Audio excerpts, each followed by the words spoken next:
Each of the three types of plate movements are illustrated in one of these boxes here. The one over here on the right would be showcasing divergent plates, where we have arrows that are going in opposite directions, or in other words, separation occurring.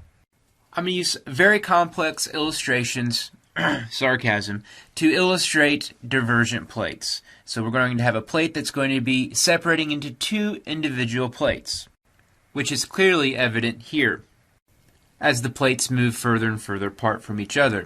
What is it that creates that separation? That's going to be the focus of the rest of this discussion. A simple way to visualize what causes this separation is if I have this wedge here, this orange wedge, if I hammer it from below, if I pound on it from below, what's going to happen is it's going to go up and of course cause separation to occur. A very simple way to illustrate kind of the basics of what happens in divergent plate boundaries. We go back to the plate boundary map and we can see in this box here the country of Iceland. The country of Iceland actually has separation occurring right through the middle of the country. And if we zoom into Iceland, we can see that actually the North American plate and the Eurasian plate are separating from each other. And so this ridge, this separation, this divergent plate boundary that occurs right through the middle of the Atlantic, actually we can see here when we look at an image. And so knowing that we're looking to the south here in Iceland, this bridge across this rift or across this valley in the southern part of Iceland, on the left-hand side essentially is the Eurasian or the European landmass. Over on the right-hand side is the North American landmass. I know this because we're looking to the south. Key to understanding a transform boundary, it's not divergence or separation like we looked at when we looked at Iceland. It's not what we're going to look at next when we look at convergent plates, where we have arrows that are going in, coming into each other. Instead, it's more like a highway in which you're driving on one side of the road, the person going the other direction is on the other side of the road, and so you're going in opposite directions. So key to understanding a transform boundary, it's not collision and it's not separation. To help visualize transform boundaries, we'll use once again our very complex illustrations. And so we're going to see a little bit of landform change along this fault boundary, but we're not going to see the massive landform features created in the other two types of plate boundaries. Here in our illustration, the plates are now going to start sliding by each other, illustrating a transform fault, and more specifically, a strike-slip fault, as the pink plate slowly slides by the stationary yellow plate.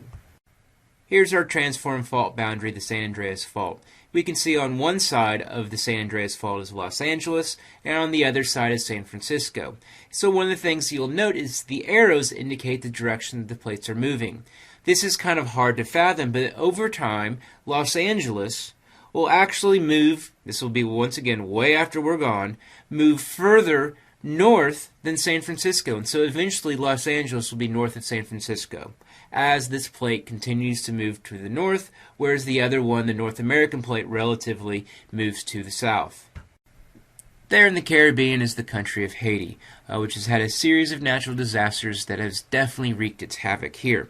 One of the natural disasters has been a recent earthquake that has occurred right here along a transform fault boundary that goes right through the middle of the country. This is even more problematic because most of the people in Haiti live right there along that fault boundary. And so one thing to note is these do cause death and destruction. Although they're not big landform changers, not big landform creators, they definitely, with the form of earthquakes, can do their damage. Our third and final tectonic plate boundary is convergent plates, which we can describe very simply using our plates. This is going to be from the side view of two plates that are going to be converging and colliding with each other as the pink plate moves closer to the stationary yellow plate. Moving closer. Collision.